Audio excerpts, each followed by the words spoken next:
It's one of the most liberal cities in all of America. So it might seem strange, but did you know Wheeler was once a Republican? Well, tonight, Dan Tilkin goes beyond the headlines with more on Rose City Mayor's political backgrounds.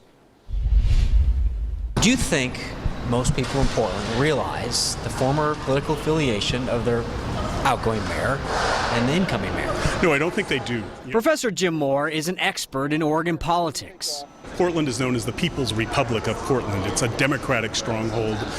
Republican candidates have a real hard time here, and yet we have Ted Wheeler and Charlie Hales, who both used to be registered Republicans.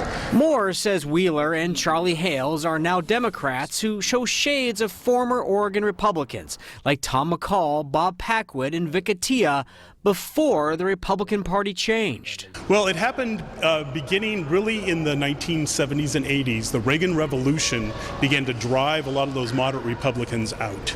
And so you either bought into the Reagan Revolution or you didn't, but a wave of Republicans left the party. Then we saw that again as we got into the 2000s with George W. Bush and especially the war in Iraq. But what were those people going to do? If you had a hankering to be in political office, in Oregon, if you were going to do it, you had to switch to the Democratic Party. Despite his GOP roots, there clearly is no love between Hales and Republicans. Listen to how he responded when the Oregon Republican Party called for his resignation after election protests turned violent.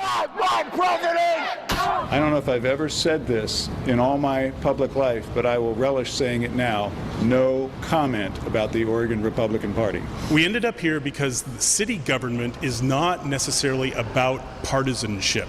There's some that comes up, for instance, what are you going to do with same-sex marriage, those kinds of things. Even though that's a county issue, you take a stance. But city government is about filling potholes.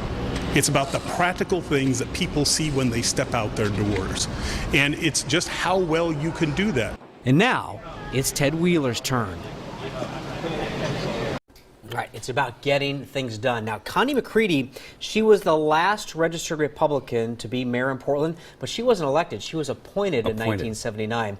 It's been 60 years since a Republican was elected mayor of Portland. That's incredible. And lately, being mayor of Portland has really been a thankless job. Well, remember,